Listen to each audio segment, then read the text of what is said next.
locations for these are getting ever more exotic.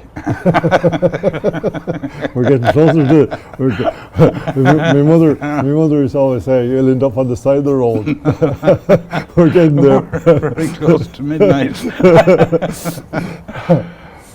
I suppose one of the reasons, I thought it might be nice to sit down and chat kind of out here is the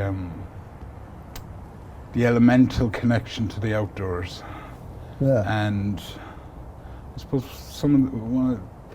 part of this journey for me over the last few years has been like an inner reflection, an inward journey as much as a view of what's going on in the outer world. And I suppose I wanted to kind of maybe have a conversation with you on this kind of a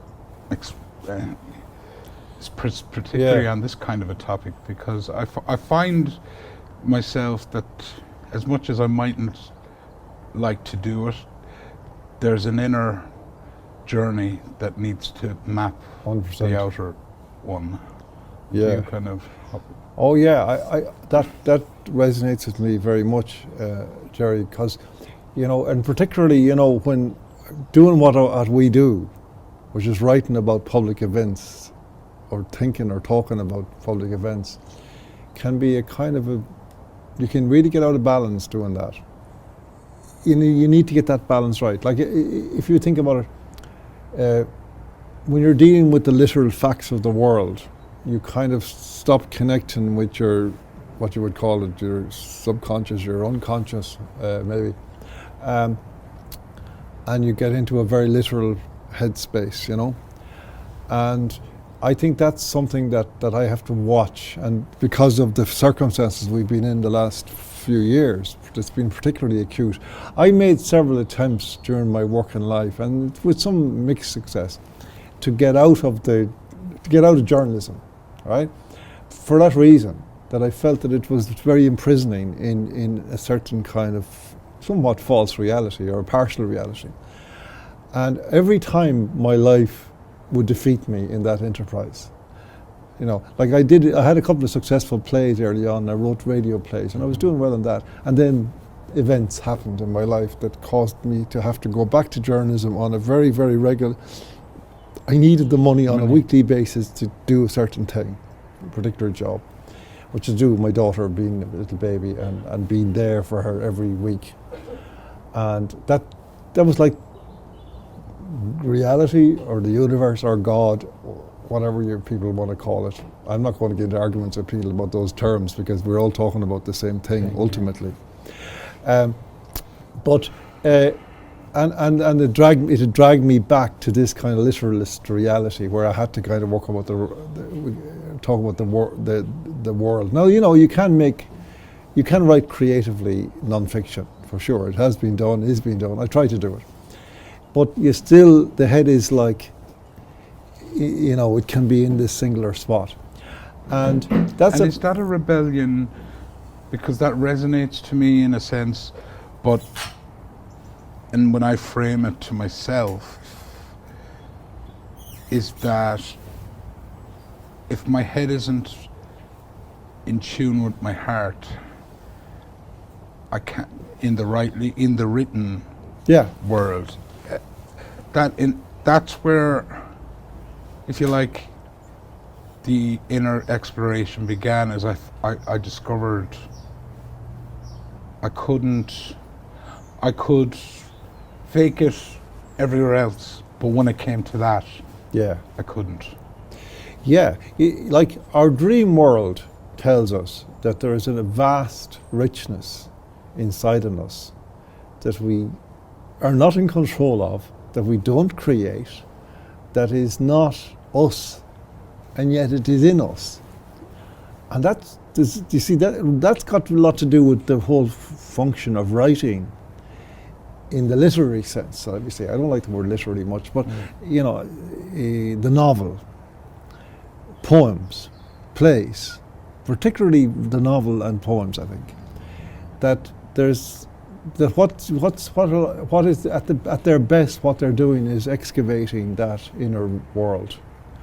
There was a brilliant book that I still have it somewhere, you know those kind of books about how to write and all that stuff, and like you could fill your house with them, like, and they're all rubbish, most of them, except this one. It's by Dorothea Brand, is her name, and it's essentially how to train your unconscious to deliver the creative work that you want. And the method is really amazing, because she says to get up whenever you wake in the morning, get up. When you're still in the dream state, in the liminal state, have a workspace there, a desk, a table, whatever, laptop, whatever it is, pen, paper, preferably, actually, and wait for something to happen. So that's the way to do it. And do that every day. And if nothing happens for 100 days, keep doing it. Eventually something will happen. That your conscience will, your consciousness will start to, your subconscious, your unconscious will start to deliver to you that thing that you desired. And that you then, she says you train your unconscious like an animal to deliver that. Now that's entirely different to the kind of work I normally do. I have tried that and it works. But I just don't have time. My life will not allow me to go to that desk very much, you know, because there's other stuff always going on that I seem to be called to do. But it's entirely different kind of work. There is elements where you can use that, you know, because sometimes you wake up in the morning and you have an inspiration, or you have a way of writing that is alien to you in a certain sense, and it comes in a certain way and you just follow it. And that works really good at leavening what might be otherwise a very heavy article or essay, you know, that there's kind of a lot of stats in it or something, and then you kind of go into this different place. So that's good. But so that tells me that there's these two realities. And obviously one of them, that inner one is where the whole religious thing belongs, as it were. But of course we've mislaid those kind of references now, because now we kind of think of religion as, if we think about it at all in our culture, as a kind of an adornment on the space that mankind has built for himself to live in. Yeah. Pope Benedict called it the bunker that we built for ourselves. And the point of the building the bunker was to create a place that we would understand completely, that we would have total reference to, total measure of, and which will be within our control, and we would exclude from that the mystery of life and of reality and of humanity. And that's really what we call civilization. That's what it is. In my process of this kind of journey that we're on, if we'll describe it like that, is and reference it to the country, and when I think of spirituality, personally, like a huge part of it is, you know, I like having this conversation here, outdoors, close to the ground, close to the trees, close to the water, close to the moon and the sun if it shines. And that there is, for me, and I think for a lot of Irish people, that's part of our spiritual path, or mine at least. I kind of like going to Mass occasionally. I get something out of it occasionally. But I do find when I marry that to what I'm trying to write, anything I'm happy to stand over has come out of that interface with the inner world. And in the way I process the events in, we'll say, the outer world. Yeah, well, I certainly feel, whether it's true or not, that if I could get out, if the world would just pull itself together and stop dragging me into all these scrapes, I would go off somewhere and start to write in this way, and that it's not too late for me, even at the age I'm at now, because I do believe there is an untapped, absolute, unlimited, infinite richness in there of anybody who's lived. Like, I think Flannery O'Connor used to say that anybody who'd lived to the age of 16 had enough in them to write for the rest of their lives. I came across a book recently. My wife was on to me about being positive, you know, about looking things positively, like, you know, and I said, oh yeah. You know, but she put me on this guy called Joseph Murphy. Back in the 60s, he wrote a book about the subconscious, he was calling it. Now, I think he meant the unconscious, but that may be just a mix of different, it's not clear to me which is which. I think the unconscious is deeper than the subconscious, as far as I understand it. But he was talking about the subconscious, whereas Dorothea Brand was talking about the unconscious. But they seem to be talking about the same thing, because he was saying that the untapped potential of this, like he says, it's vast. And he was coming at it from a Christian point of view, but not necessarily. He used to be a Catholic, but he wasn't anymore. But he was talking about that the idea of positivity, that if you can speak to your subconscious, as he put it, every night as you go to sleep, you will convince your unconscious of things that you can make happen in reality. He had this really, what to me was a bizarre equation. But this is what he was saying. That if you win the lottery, Gerry, you're going to be happy. So, as Trump says, be so happy. You'll be so happy. But you will be. And he says, so there is a correlation between the winning of the lottery and the feeling. Now, this is the shocking bit. He says you can reverse that process. If you can recreate the feeling, you will make the event happen. Okay. And that's what they're conscious. He says subconscious is capable of doing that. Subconscious is also capable of healing your body, he says. Your subconscious is capable of actually going on messages for you in the night when you're asleep. Goes out and finds things out for you, and you wake up in the morning with the conscious. Now, this sounds far-fetched. There's a guy, Rupert Sheldrake, who talks about, morphic resonance, which is, expressed in simplistic ways in concepts like, have you ever had that experience? We've all had it, I'm sure, where you randomly think about somebody that you haven't thought about for a while, and then the phone rings and then there they are. Or somebody comes in the door and says, I was talking to such and such, something like that. That happens to me quite a lot. I feel it happening at a increased pace over the last couple of years, as if I'm on a treadmill that is getting a little faster in terms of the work that needs to be done. As you're getting older and nearer to the end, as it were, you're a good bit from it yet, but that the world gives you more. Reality gives you more as you get into the final act. The final act, as in a play, it's crammed with meaning and activity and language. And that's what I find about it now in my life, But I kind of feel I'm in the wrong play, at the same time, because of all this other stuff which just seem to come in on top of me. Well, this other stuff, just to point, to bring that in a bit, is do you find that this other stuff has a number of functions, but part of the function is to distract, dissuade, stop that inner exploration, that inner journey? That is certainly something that I think it does. It does do that, and it blocks me.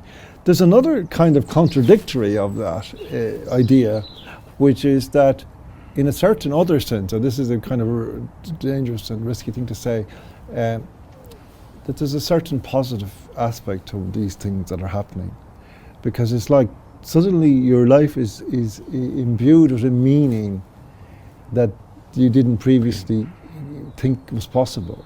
That you had thought that the meaning of life was maybe at a much more, basic level, and now suddenly you're in the middle of perhaps the greatest drama that has ever happened in the world for a long time anyway, and we're caught up in it, and we're trying to figure it out, and we're trying to achieve the positioning that will allow us to have a victory that will regain the world we had, or something like it, and protect our children.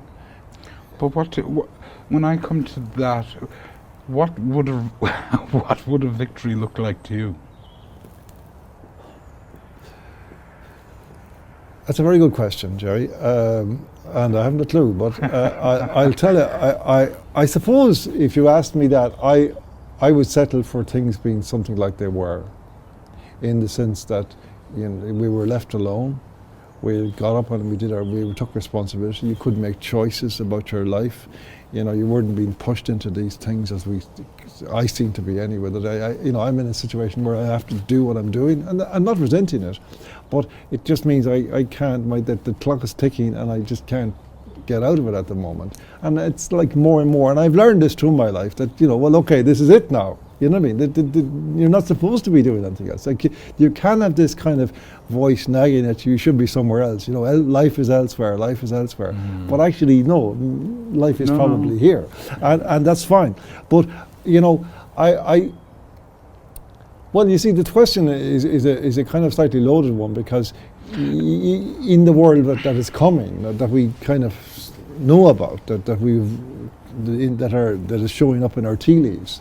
It's not a very pleasant world, and so in that context, yeah, definitely, I would settle for somebody stopping everything and saying, this is it now. We're not doing anything else until we figure stuff out, because a lot of the stuff that is coming down the tracks at us has not been figured out at all at any level, because we, the people, by and large, opted out of all discussion like that for many decades, for all kinds of reasons, mainly to do with prosperity or pseudo-prosperity, where we kind of were baited, to kind of, just enjoy. Here's a few quid, go off and enjoy yourself, and don't be thinking about those big thoughts about, we'll organise that whole AI thing, don't worry while you're gone, and it'll be all fixed up by the time you come back.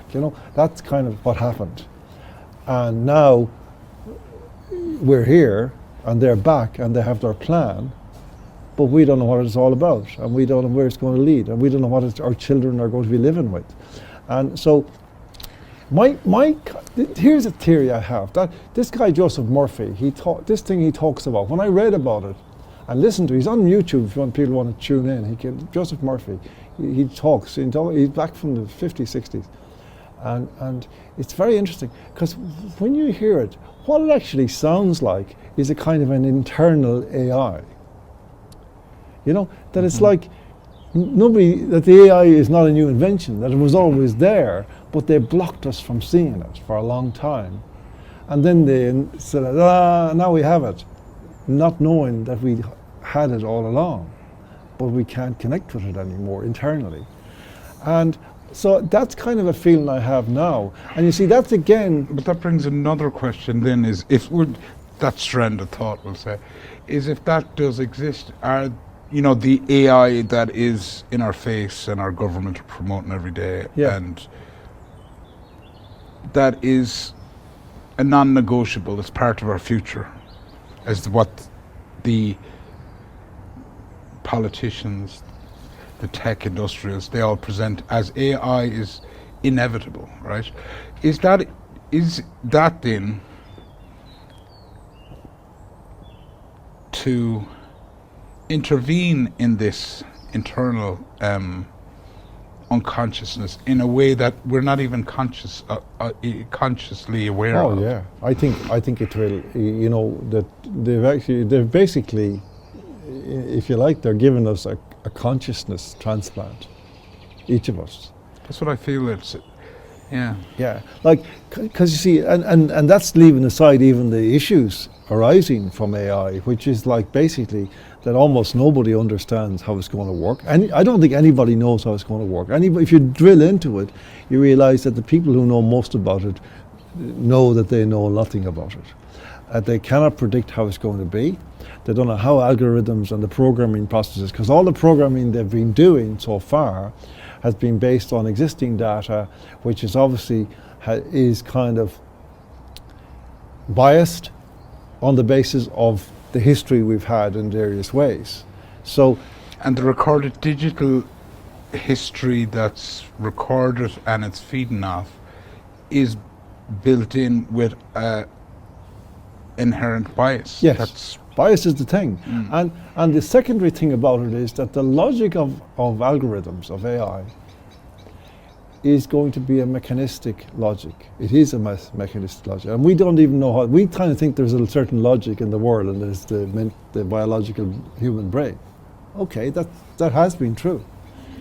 But the AI brain is an entirely different matter. Like, they don't have the same characteristics, many of as we do. Like, they're not mortal, for example. now we don't probably think about mortality in this context, but the implications of mortality affects everything we do and everything we think about, because we're making calculations based on what our demeanour is in reality, based on our proximity as we think to death or our distance from it. Like when you're a child, life is infinite. When you get older, it's liable to be terminated at any moment with extreme prejudice, and that is not present. So in the AI, it can't be. That the kind of precautions that you would put in place because of that, or the apprehensions, none of the things that we are used to thinking about in that context are present in AI. That's just one aspect. Like, it's a tiny one relative to the number of aspects that may arise. And it's actually, so the mechanistic thing about the actual nature of AI as a mechanistic form of thinking, nobody understands it, what it will mean. Because we don't know because people don't really, they think that people think that human beings will have control because we'll be inputting the programming and the data. That's true up to a point. But once you put two computers together sparking off the same set of data and applying one process to it and another process to it, and the two things are spinning like tectonic plates together, we have no idea how they're going to end up. Well, if we think of consciousness in a certain sense as being immortal, yeah, and us as, the physical beings as being almost extras in the battle that's at play in this.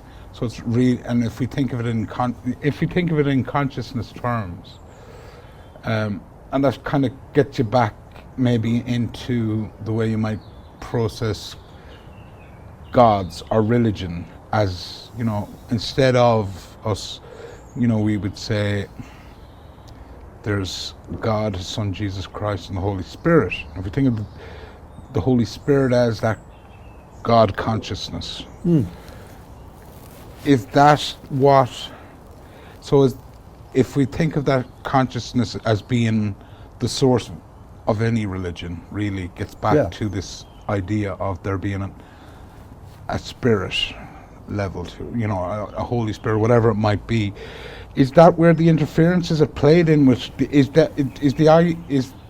the people that are promoting on this artificial intelligence?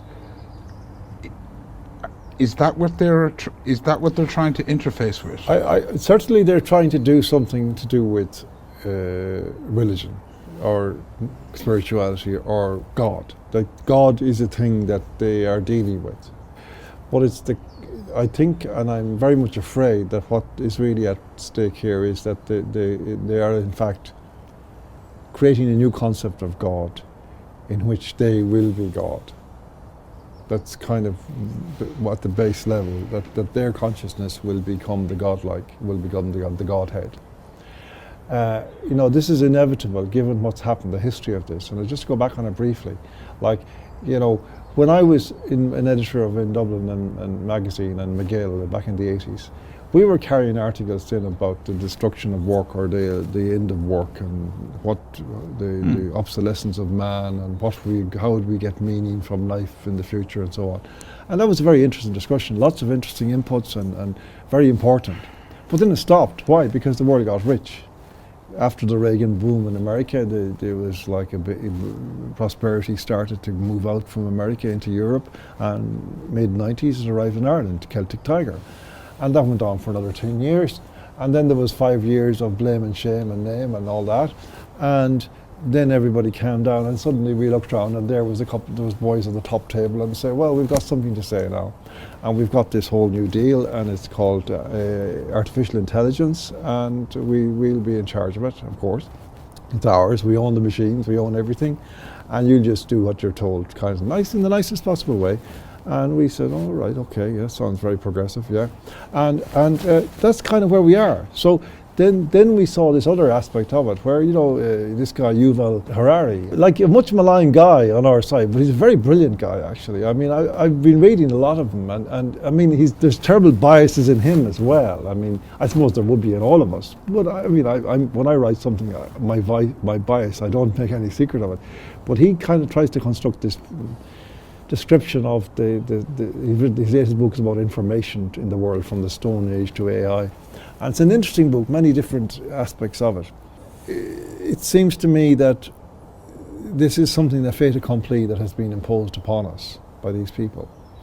But when we say that, do you get the sense they understand what they're doing? No, they don't. Like the danger of what they're doing. It's a half-baked loaf that they're purveying, you know. They do understand what they want. They want to control humanity, the consciousness of humanity. They want to plug us all into, a control grid whereby we'll be amenable through electronic, digital programming, social credit schemes, surveillance. Probably. So in order to do this, is there some short-wiring of the conscious mind that has to take place, or people would? Well, how will I put it? You see, if you think it through, and even you don't have to know a huge amount about it. Like the big thing in here is data, first of all, information, which comes in all kinds of forms. Like it's not just true data. It's like how to do things, how things relate. So there's all kinds of layers within layers of fact and processes, and more facts and more processes, which and then you have different machines working on different aspects of that and bringing them together. Yeah. And you see, not long ago there was this kind of debate about what sentience. And it sort of seemed to be the consensus of people who kind of knew fairly about this, that it wasn't possible for a computer to acquire sentience. It always seemed to me to be wrong in this sense, that yes, of course, it's not a biological instrument. It doesn't. But what is consciousness? Is it possible to create a consciousness which is a replication by other means of human processes of consciousness, right? I think so. Like if you gather all the data for a start and put it into one machine, and then put in all the processes, the things that we apply to that in some form, then you're able to create connections that allow the machine to be creative, to be imaginative, to be speculative, to do all kinds of things that we do, but much faster. I mean, like Gerry, like I knew somebody like who was asked recently, I was telling to write a sonnet in the style of Shakespeare. Now, even the Nobel winning poet would probably take about a month to do that. It spat it out in a few seconds, and it was actually a very plausible imitation of Shakespeare. I mean, So, you see. Well, the amount of the production of data is growing exponentially year by year. But see, but the mistake we make is thinking about data as simply a huge accumulation of information.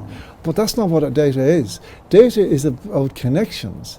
And a computer, nothing is better than a computer than making connections. So if you can connect two, that's how they can discover new, formulae for all kinds of stuff, medicines and so on, because that humans have never got around to bringing in all the changes, because there are so many of different elements. Like a computer can scan the results of, say, drugs in the marketplace on different ailments, and spot a way in which two drugs put together can create a cure for something that nobody's ever thought about in that way. So things like that. There's all kinds of stuff happening. So it's like, if you remember in the 70s, that the computer was a deep blue, they call it, and it was about chess, right? And all these chess players the top chess players in the world were competing against the computer, and in the beginning they were winning. But then they were losing and they couldn't beat the computer. And that's pretty much the way it is since. Like, it's not possible because the computer can make more permutations, any unlimited permutations, whereas the human brain can't. If we figure that the biological is probably replicable as well, like, do you know what I mean? On top of this. Not biologically, but in some other process. Yeah. That's right. Because you've got to remember as well that most humans, even the most brilliant, are not performing at their best, ever. We're only using a tiny fraction of our mental energy. This is well established. So if you have a computer that can actually be going 24/7, thinking, working things out, you can't compete. Now, think about culturally the effect of that in the world. Like, already we see that if, say, just to take again chess, well, if we're playing chess here, Gerry, we're the Southern League of chess if we're playing, right? Compared to the Premiership, which is the computers. If people want to see great chess, they don't come to watch us, even if we could play it well. They go to see the computers. So that's, you transfer that right across the board to every single endeavour of man.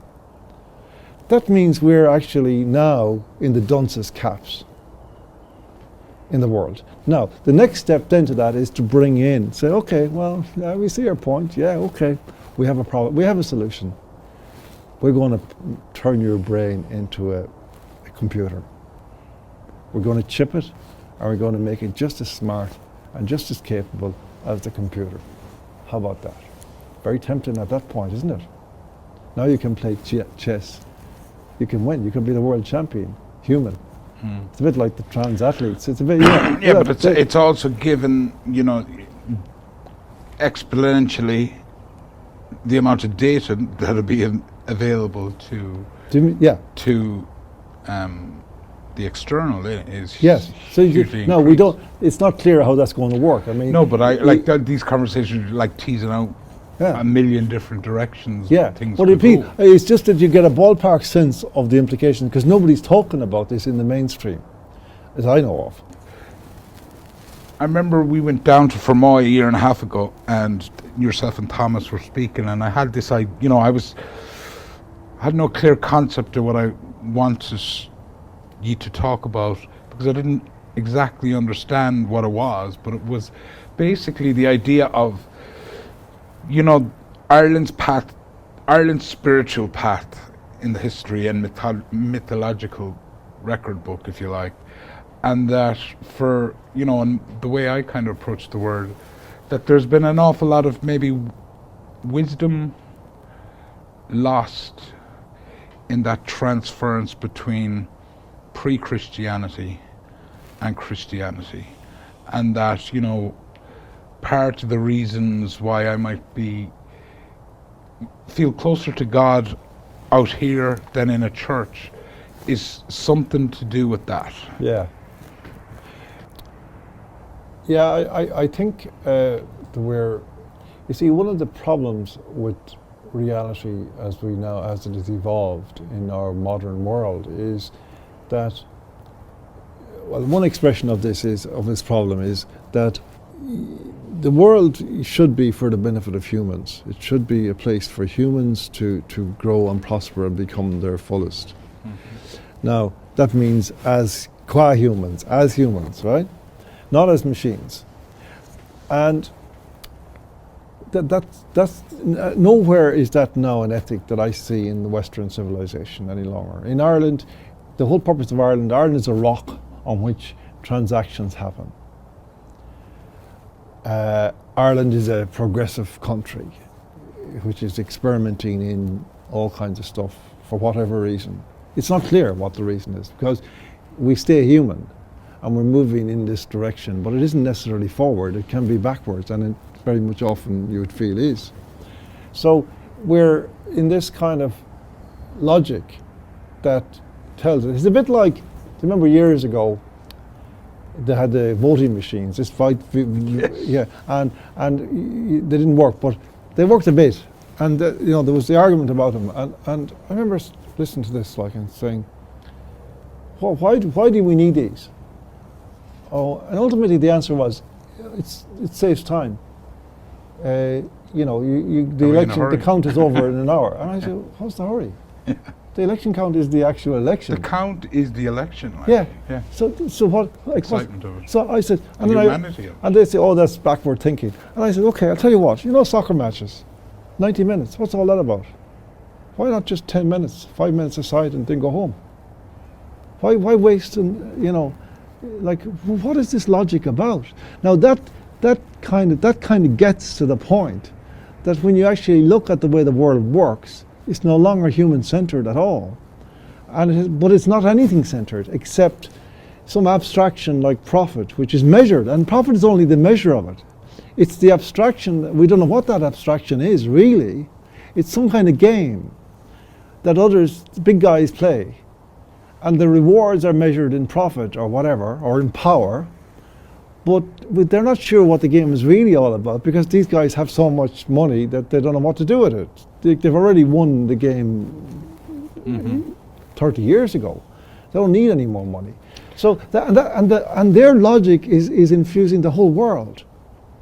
But it is a logic rather than a spiritual essence, if Yeah, you like. yeah. There's no And spiritual essence it's at all. like if you look at the climate as a religion, as a religious type activity Yeah, to believe in, as in we, it has that quality because it has there's no day where Micheál Martin's going to announce, it's okay everybody, we've done enough here. Climate, No. the planet saved. The purpose of the climate change narrative is the planet will never be saved. It's almost like save the planet has transferred from examine your own soul. Well, you see, Gerry, to get to that point, I think, hold that point, because I want to get to that in a kind of a slightly roundabout way. You see, religion in the modern world is kind of become like this kind of memorized residue of an old world, which, you know, in the Middle Ages, like Romano Guardini described it like that, religion at that point infused everything. And God was obvious, was axiomatic in every single thing. So that there was no discussion about it, not because of the power of the church or anything, but because it was obvious. And I saw that with my own parents. Like, it wasn't that they were superstitious or, you know, thick or something. They just understood that the world as it is didn't come about of its own volition. And their imaginations required something in there to explain to them at some level how it worked and how not alone the world, but they themselves were generated in each successive moment. I'm putting words in their mouths, but that was it. That's my interpretation after many years of their certainty about these matters. So they use terms like God and creation and so on to explain the inexplicable. Darwin didn't do it for them. My father read Darwin, didn't do it for him. Not that he disagreed with Darwin about the mechanics of what he was describing. That's another way of talking about this, but it wasn't the way that he felt that his life had been generated. Now, that to me is the key. In our modern world, the big problem that nobody talks about in religious context, theologians or anybody else, never talks about the implausibility of God problem. That's the biggest problem. God is implausible in our culture. That is not a naturalistic situation. It is actually an imposition of our culture. And we need to start to think about it in order to make it visible and find a language in which we can return to our imaginations that element that is missing of understanding or implicit understanding that we do not make ourselves, therefore we have to consider what does and what that means and where it comes from and where we come from and where we're going to and all that. And the absence of that has really destroyed humanity at core. It has dehumanized humanity in my view, and it has contributed to all this other stuff getting preference and prominence over and above. It's this idea of, I think I was saying this to you before, because I was down a track on the Druids, and I came across this guy who was like a Trinity educated senior civil service back in the 90s, and there was this interview, but there was a couple of things. he was describing himself as one of the last from one of the last Druid lines or whatever. But whether you believe that or not, there was some interesting stuff in what he had to say, and it was the idea that if we go back to those times, that there was a resonance to the truth of God or the eternal that didn't require as much mind interference, if you like, or mind explanation, in that you felt it all around you here. Exactly. It was obvious. Where does this come from? Like, look, who made that? Do you know what I mean? Like, it's like if you wanted to start, if you were propped down on the ground there, all of a sudden, where would you start to make that, or to even understand what it would be for, or what the hell, you know? Like, and that's just one sod of turf, you know, like everything. And our cultures have started to understand. You see, what we do is the trick that we play in our cultures, and we take everything for granted that is in front of us. We never ask where it come from. Oh, it was made in the factory. That doesn't answer anything, because all the materials in that came from somewhere else. Mm-hmm. It came from the ground. Who put it there? How did it get there? Like, how and all our world came out of these things. So we don't think about that, and that means that there's a whole vacancy right through our imagination. If you can think of a part of our mind, maybe metaphorically, mm-hmm. but there's a space in there that's just closed off. Yeah, like it's boarded up. There's just nothing in there. There's a few more boarded fresh rooms air going up at the moment. Fresh air, you know.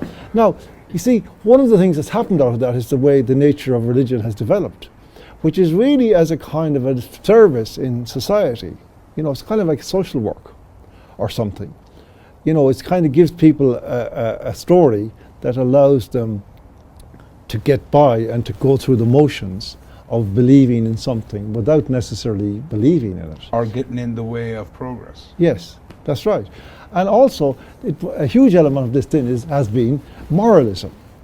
Moralism, which is like almost, have you noticed that whenever there's a discussion about religion or an argument, somebody within the first 5 minutes will say, well, I don't need any religion to make me a moral person. And I say to that, well, tell you what, the problem with that, we need to adjourn now for 2,000 years. And we'll come back at the end of that and we'll review how your progress is making, right? Because you're breathing in a Christian civilization, whatever is there of moralism, etc., of morals. But in my submission, moralism is way down the line in terms of the functions of religion, or the goodness of religion, or the necessity for religion. Because like hope is much more important. Mm-hmm. Like, you know, and I've always said that where people believe and they're buoyed up, right? Yeah. And they breathe out hope. And people who don't believe breathe it in. Yeah. And they can hope in that proxy way. And empathy is another. Empathy. There is a thing, Christian empathy, which comes from the personality of Jesus, as told to us in story. That we don't necessarily turn the other cheek too often, like, but we will help a guy at the side of the road if we see him in trouble, right? You know, maybe not the first fella you meet on the street in the morning when you have a sore head, but maybe the third fella you'll give him a couple of euros. Mm-hmm. So all of these things are part of the culture that we've constructed. But the problem is that these kind of what you might call idolatries have crept into them, which is the moralism thing, as that being the primary thing. Moralism actually would look after itself if you could believe in the thing and see it functioning in your life. You would find that you are probably a half-decent person at the end of a process of that, like that. Well, that's the, you know, if we go back to talking about the Ireland we used to know, rather than, you know, most people are good people, you know. Yeah. I believe, like, whether they agree with me or disagree with me in the current environment, I knew these people to be good people. No different, you know, same faults and pluses and minuses as myself. Yeah. And I don't know that, I can't say that that's changed, but they've changed in a sense. Well, yeah. I feel. I wouldn't at this stage again go into justifying anything except in relation to the past, except to say there's always going to be bad and good. You know, so Solzhenitsyn said the line of good and evil goes through every human heart, and we have choices. Well, this is what the moralism of the day annoys. You know, the certainty of the right way ahead annoys me, because I'm never that certain of my own next 3 or 4 steps. And, that's right. And there's a part of me that then, how can you be so certain? You know, even people I know and respect is like, does this journey affect you the way it affects me when I apply myself to it, which isn't very often, but it's like, this doesn't always feel like an easy path. No. Well, you see, the 10 Commandments they're a guide to living, really. And that's necessary in some respects. But it isn't the beginning and end of Christianity.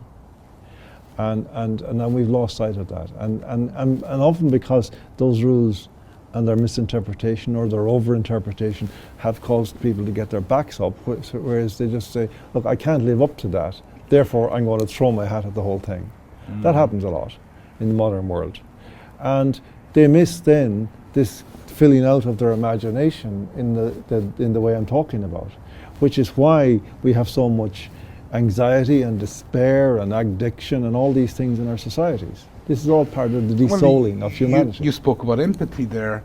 We'll say the flip side of that coin would be narcissism. And if you look at our AI world, it is probably, again, creating narcissistic traits in a wide number of people who would probably lean empathetic if they were left to their own devices. That's right. And you see now, C.S. Lewis used to say like that about when you abolish God, which is kind of what we've done in our society, even though we don't fully admit to that, because people say, well, I go to church every Sunday, I go to Mass. Not the same thing, I beg to say, you know, because, you know, but C.S. Lewis just said, if you abolish God, people think then, he said, that, well, we'll all become God. But he said it never happens. What happens is that a few men become God, and they control the rest then. And that's what happens, and that's what they're trying to do.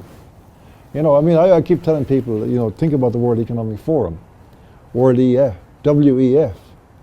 It's few backwards. The few, that's the word that he says, C.S. Lewis says, the few will rule. Well, here we are.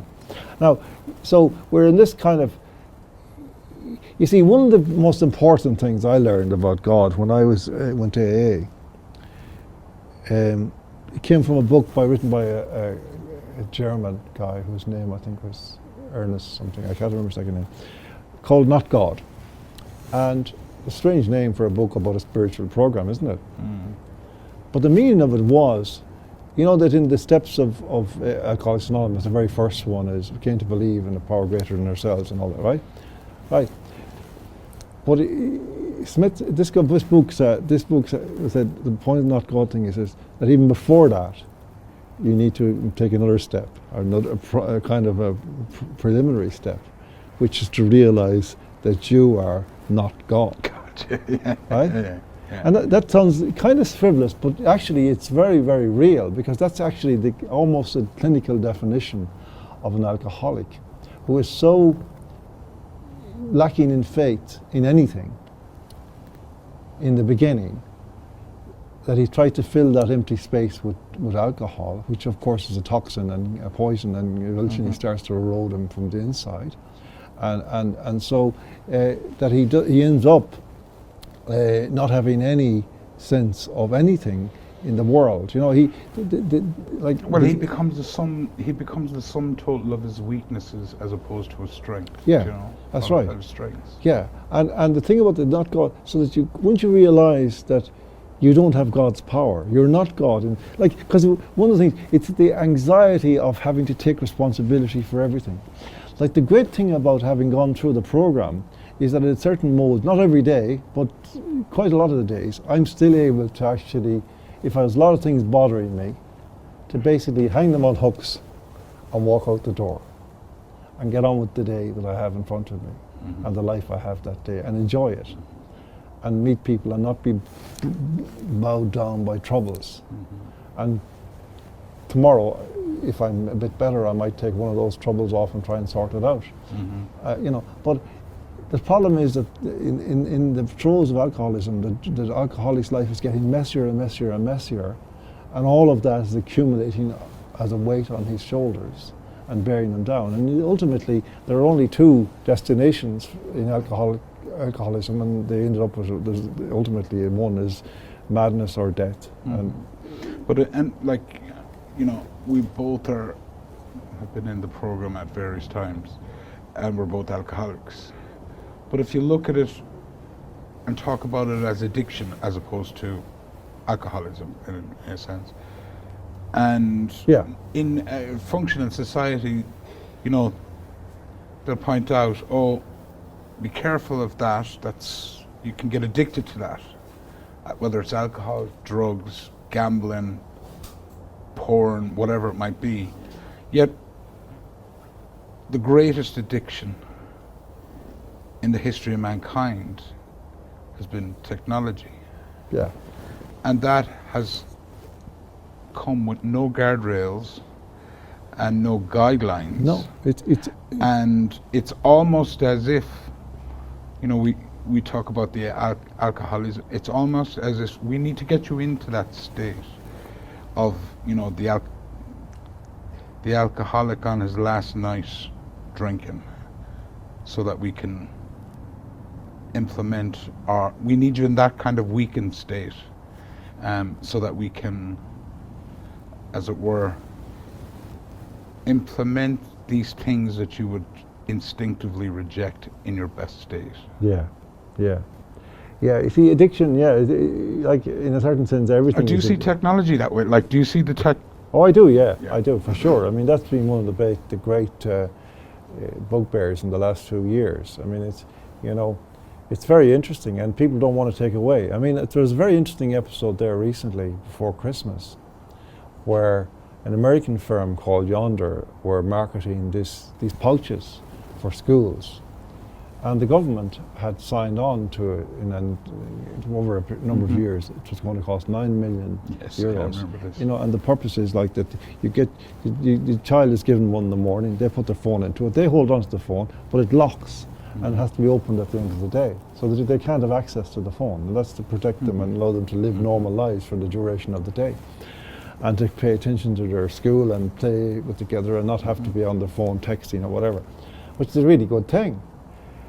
There was an absolute outcry in the media about it, very interesting. Again, orchestrated, of course, by corrupt media, because it was clearly being pushed by big tech, Google, etc., obviously, in order to make a big thing out of this 9 million euros. Now, if you take, say, the iPass... Well, in the grand scheme of how we waste money. Take a look at the average iPass week outgoings and compare it to that, which is going to, if it works, and it does work, is going to save the life, if not the souls, of many, many children who would otherwise be destroyed by these technologies. And that the parents are not even permitted in this culture to actually have that thought. Do you know what I mean? That it's extinguishing them by the idea that they're asked to join with the outrage. That 9 million of our money is being used in this appalling way. This sort of nonsense. It's a classic, alcoholic behavior, frankly. The addicts as well as the manipulators at work, and this is you're dead right. Technology, all of this, money, of course, different. You see, ultimately, Gerry, this is a terribly unfashionable thing to talk about. But the guy who got onto this in the very beginning was De Valera in 1943, in his so-called. It was called his dream speech. I've written about this quite a lot over the years because it's really interesting. It's popularly known as the Comely Maiden's dancing at the Crossroads speech, and that is that he talked about, like when you go into the speech, you look at it, it doesn't mention comely. The word comely is not in it. There's no mention of dancing, and there's no mention of Crossroads. There's a mention of maidens, all right. He talks about happy maidens. And what he's doing is painting a picture of the ideal Ireland, which would be, a place of frugal comfort, in which people would have beautiful little homes, the laughter of happy children, the sturdy athleticism of youths, the laughter of happy maidens, all these little like it's quite quaint and a bit kind of cringe in a way, but actually extraordinarily prophetic of the real meaning of life. Because many years later, I think I've talked about this before to you in a different interview, but like in an interview we did once there, I talked about this idea of Easterland paradox, which proved back in the 70s, this guy called Easterlin came up with a theory about the relationship between happiness and money. And he created this kind of equation that up to the point of subsistence or beyond, that money and happiness more or less travel the same pace and parallel. But after that, once you reach that, it gets much harder to make any progress in the happiness with more money. You make infinitesimal gains with lots of money. So you can spend as much, but it doesn't really work to get you beyond that. And that was the thought that De Valera was explaining, that there's a way of living in the world that is not acquisitive, that is not material. No, but is abundant. Do you know what I mean? Yes. As opposed to it's material. satisfying. Yeah. Because it's connecting to different things.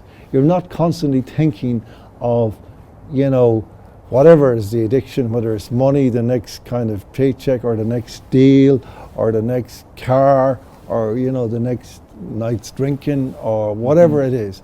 And you're actually living a life which is mysterious. I mean, this is the thing about the human edifice or mechanism. There's something very strange about the way we're structured, which is that we're constantly in motion. We're moving through this reality. We don't really, we stop sometimes, but that's only very literal. In a metaphorical sense, we never stop. We're going on a path through this to some destination, and we don't know what that destination is, but we know that it's there if we're properly primed. That's what I'm talking about, this kind of sense the imagination is properly primed, and we move with a steady pace.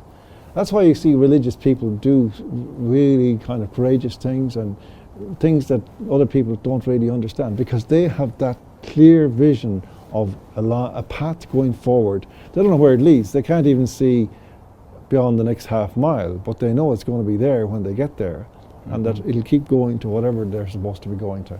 And we lost that sense of, certainty, and we don't have any way now of gathering it up and giving it to our children, because they're now, again, like we have become, having to cling to material kind of staging posts in order to propel themselves forward, or alcohol or pills. Well, whatever it might be, whatever material distractions, then it might be. They might be, but see, I found over the years, Gerry, that trying to talk about this on media was really an act of folly. You just get sneered at by the presenter. Well, like, look, that's 100%. Because look, they're not. These are not definitive conversations, because there's there's every answer that I might be happy with has 10 questions more. Yeah, and every sentence you utter, Gerry, is incomplete. Yeah. It's a stab in the dark. Yeah.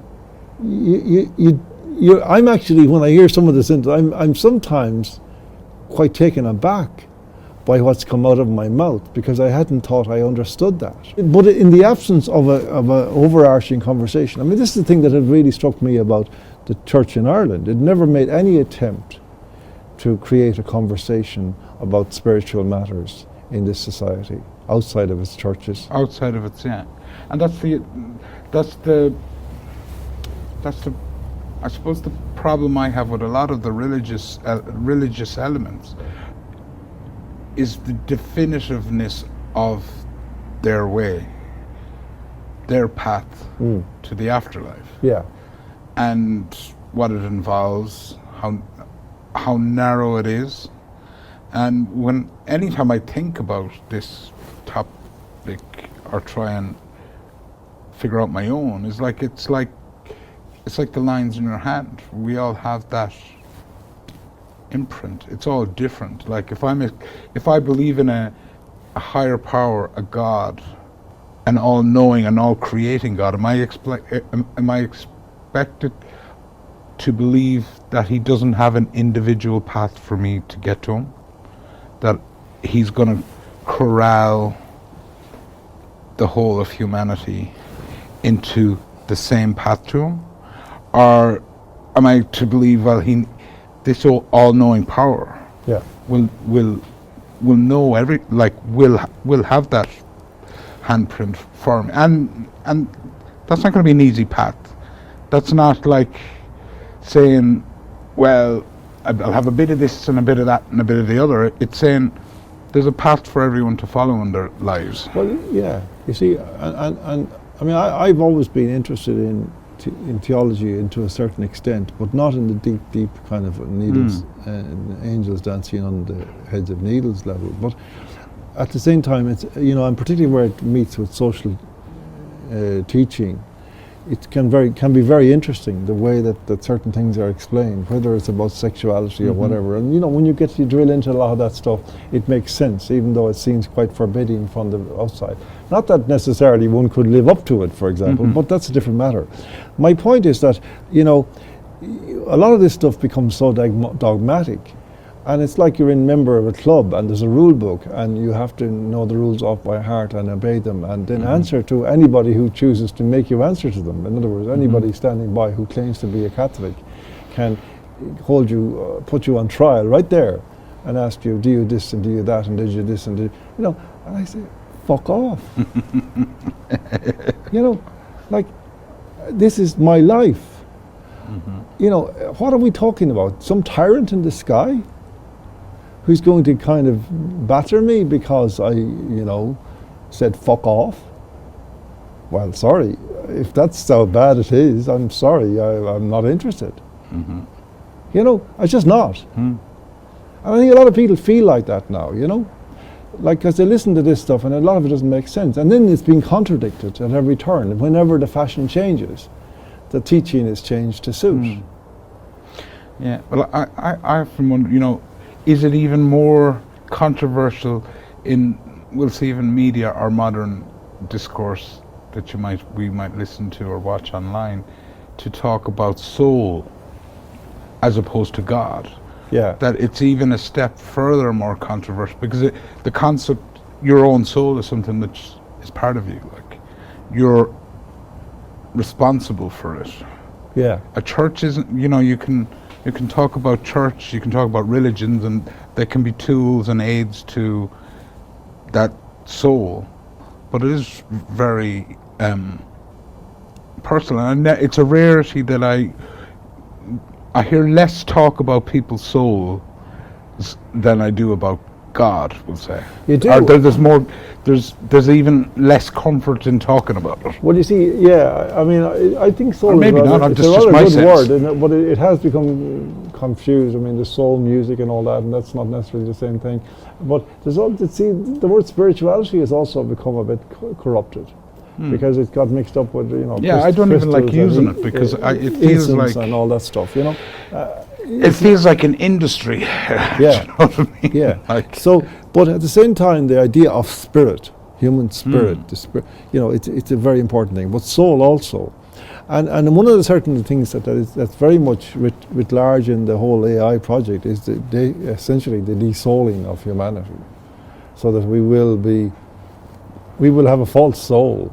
Do you think is that possible? Like, do you think of it that as well, you can an impossibility, like from that But you can, as we've been talking about, though, Gerry, I mean, in the context of consciousness and so on, you can suppress that aspect of humanity, not maybe permanently. I mean, that's the whole, I suppose, deep meaning of redemption, and we're all redeemable. in that sense. I think that's what redemption is really, that you reconnect, that your soul never leaves you, but you can lose contact with it, but you can find it again. And once you're unified with your soul, then you're on the way, you're on that path, and you're going on the right direction. And you know, you've got, that's it, you've cracked it.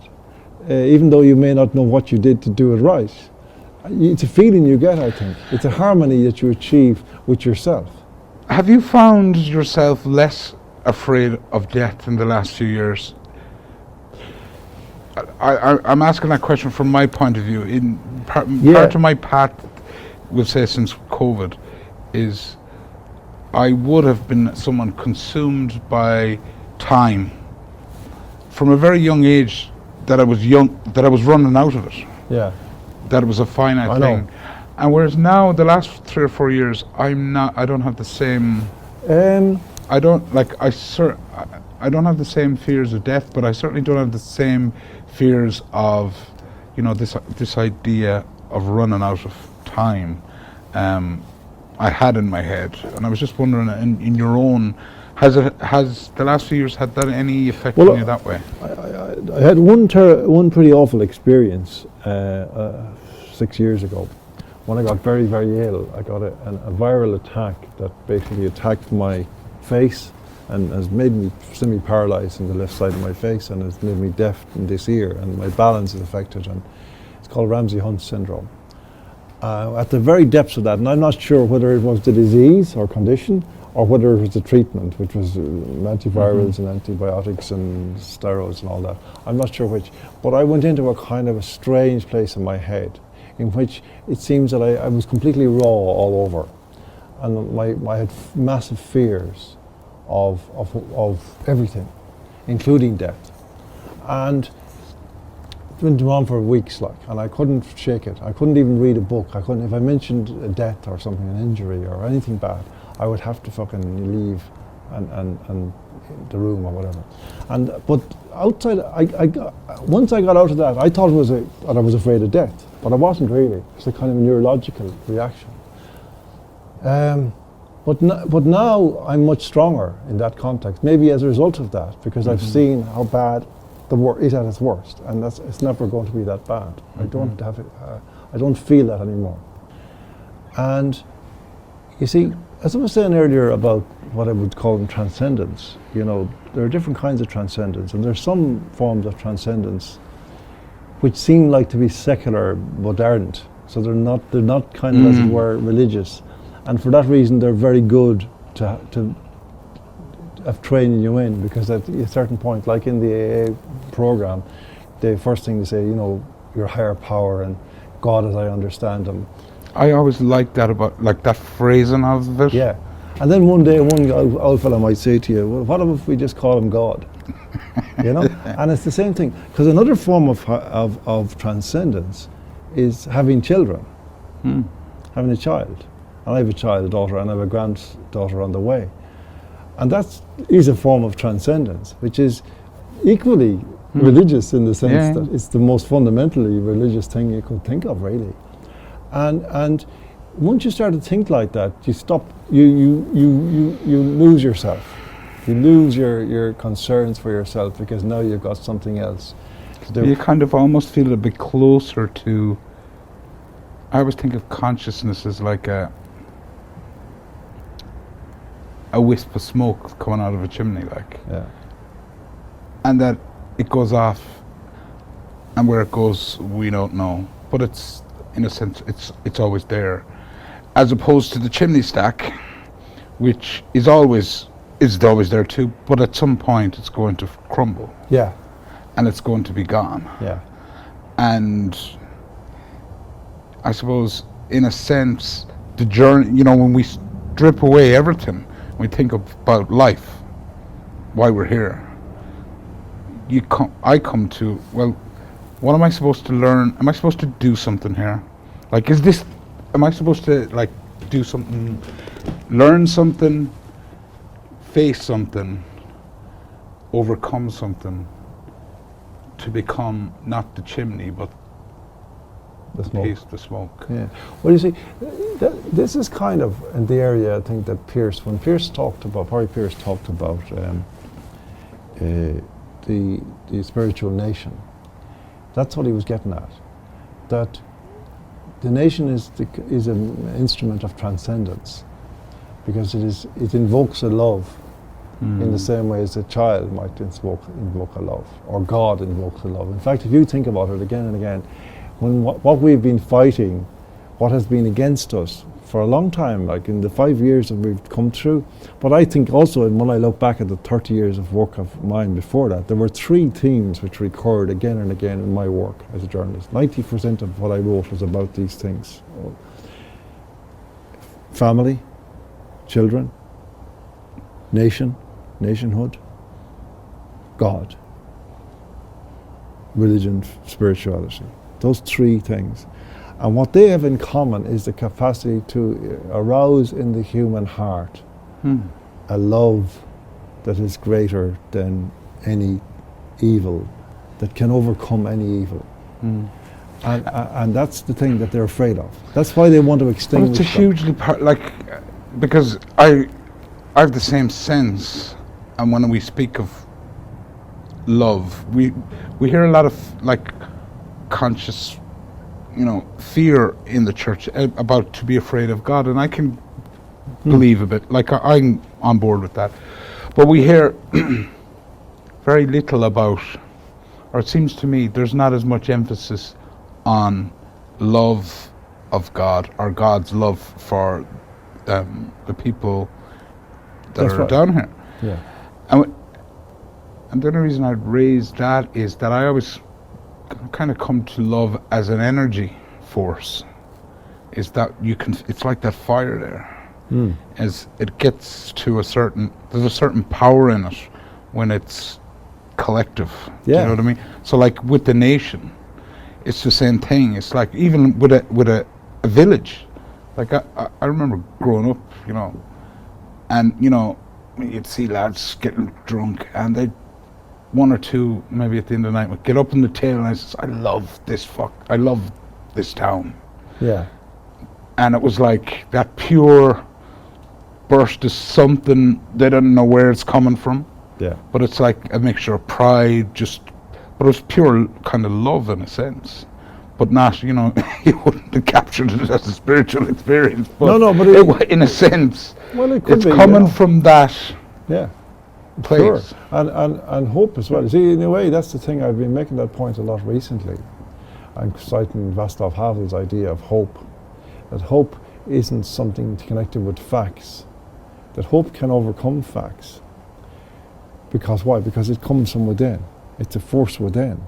And if you can marshal it and trust it and maintain it and nurture it, there's no knowing what you can do. I mean, that's the story of 1916.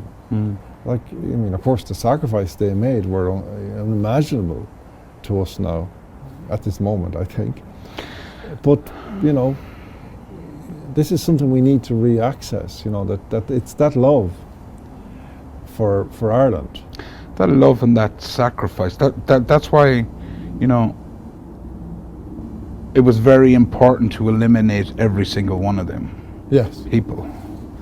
Where we saw, within 5 or 6 years we had our independence, Maria. Yeah. But those people,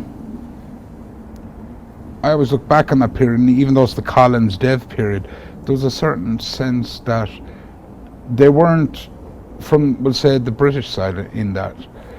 There was something about those 1916 characters that they were afraid of, more than their, physical force ability. Oh yeah, yeah, and the same goes for why governments want to attack the family, because they're afraid of it, because it is a stronger power, greater power than they'll ever have, of love and attachment and affection. And similarly, the nation. That's why they want to eradicate nations and sovereignty and patriotism and all those things, and flags to the extent that they're not using them, and God as well, because that's an overarching kind of affection that can trump everything, so to speak. And that's something that I think we need to be aware of. That we are fundamentally spiritual beings. We're here in a material reality as kind of exiles, really. But we have these supernatural kind of attachments and capacities, which gives us superhuman strength. I mean, that's the great... And that's part of our, you know, in previous chats, you know, on more current affairs kind of topics. Yeah. And I suppose the reason it's nice to talk about this Yeah. tonight is this is, the way I see this has to be part of our tool set, Yes. our makeup going forward in the face of this Yeah. kind of... You don't have to go back to Force. 1916. You can see it in Enoch Burke. Yeah. That here's a guy who believes in something so strongly that there's nothing you can do to him that's going to deter him. And they now realize it. And they're trying to find an off-ramp. They're finding ways not to put him in jail. Yeah, yeah. Like, do you know what I mean? Yeah. Is they don't want to have to go through That's right. the tyranny. When you think about it, it's hilarious. Like, Well, they're trying to find ways, I'd rephrase that Of slightly, keeping- they're trying to find ways not to put him in jail without allowing him to show them, which is true, that he's right about everything. yeah. Or Yeah. to put him in jail on an unrelated misdemeanor. And then the pathetic way they go on about the money, about all the fines he's accumulated, as if he cares. No. They don't understand that he doesn't care. And that's really interesting to see, that you're dealing, you basically, like, and that brings you back to the thing about the piece of rock sticking up out of the Atlantic and an economistic You see, I always think he's a bit of David. I know it's a different track, I didn't mean to cut into you there, but you know, the first time I caught the cut of his jib, he had that, there was like a dev stubbornness in him, in Enoch Burke now, I mean, in that you just knew he wasn't for on this track, he wasn't for the benefit. Yeah, well, see, and that money thing, I think, is not to try and affect him, it's to one day that the public, it's almost to give the public a legitimate reason to hate him. Is he owes us 500,000? Yeah, it's or a measure. million, It's a or measure. It's a That's measure. because it's their only measure of yeah. anything, and that's the way they've been educated, as it were. But you see, they're talking two different languages. He doesn't speak that language, and this is the thing, you know, that ultimately, like, you know, to kind of round off that point, like that, a rock sticking up out of the Atlantic, which is an economy, even if it's the richest economy in the world, nobody is going to die for it. No. You know, whereas the Ireland we had, many people were prepared to die for it down through history. Why is that? Do these guys ever stop to ask themselves why that is? You know, they don't understand anything. And, you know, unfortunately, the path we're on, it's going to get harder and harder for people to understand anything, because the oxygen is being taken out of the air, as it were, methodically, in order to stop them even breathing, never mind thinking. This is really the task that's in front of us, to actually restore that oxygen and restore the conversation that is vital. Because democracy, there's nothing democracy except conversation. Once you stop that, it's over. Yeah. And it is over then. That Ireland is over as a democracy unless it's conversation. As a nation, Yeah. like, you know. Yeah, as a nation, yes. Yeah. More importantly, far More importantly, yeah. Yeah, democracy is just a passing kind of program Yeah. that you work for administrative purposes. But the nation, you don't need democracy in a functioning nation, because the people understand what they're about.